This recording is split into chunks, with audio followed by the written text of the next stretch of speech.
Beralih ke informasi lain, pemirsa, tindak pidana pencucian uang (TPPU) dan tindak pidana pendanaan terorisme (TPPT) adalah ancaman serius bagi ekonomi dan keamanan nasional. Risiko ini juga berpotensi terjadi pada penyelenggara kegiatan usaha penukaran valuta asing bukan bank (KUPVABIB).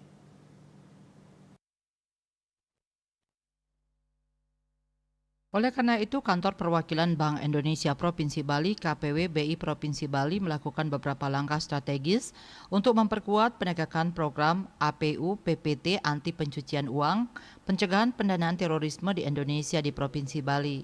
Erwin Suryadimaja, Kepala KPW BI Bali, Jumat 24 Mei mengatakan, kerjasama dengan pemerintah daerah, otoritas terkait, dan aparat penegak hukum terus dilakukan untuk menjaga kepercayaan publik terhadap ekosistem keuangan yang lebih aman dan transparan, baik bagi penyelenggara KUPVABIB maupun konsumen. Beberapa strategi yang dilakukan antara lain melalui kegiatan sosialisasi dan edukasi yang berkelanjutan, optimalisasi pengawasan KUPVABIB, serta melalui pertukaran data dan informasi untuk memantau transaksi yang mencurigakan. Berbagai upaya tersebut membuahkan hasil yang mana hasil penilaian TPPU berdasarkan area geografis atau provinsi pada SRA Sectoral Risk Assessment Bank Indonesia tahun 2021. Provinsi Bali tergolong sebagai wilayah berisiko rendah. Penegakan hukum terhadap TPPU dan TPPT tetap menjadi perhatian karena potensi terjadinya tindak pidana tersebut akan selalu terbuka ke depannya. Menurutnya, peran industri sangat penting karena memiliki pemahaman yang mendalam tentang kegiatan operasional, termasuk dalam mendeteksi pola-pola transaksi yang mencurigakan dengan lebih efektif.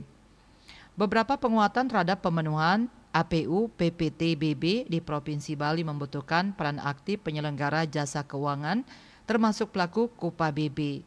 Peran aktif direksi dan komisaris penyelenggara KUPVABIB di Provinsi Bali secara umum telah menunjukkan komitmennya untuk terus mendorong penerapan APU PPT seperti misalnya pembuatan SOP internal perusahaan dan keikutsertaan dalam sosialisasi atau kegiatan yang terkait dengan program APU dan PPT. Pelaksanaan Customer Due Diligence (CDD) dan Enhanced Due Diligence (EDD) mencakup proses permintaan data nasabah baik yang sederhana sampai dengan pendalaman informasinya.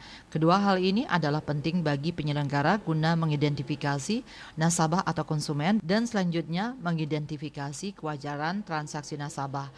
Konektivitas data dengan Dukcapil juga perlu didorong lebih lanjut untuk mengoptimalkan pelaksanaan CDD dan EDD oleh penyelenggara. Kesadaran atas kewajiban pelaporan oleh penyelenggara masih perlu ditingkatkan ke depannya. Cita Maya, Bali Post melaporkan.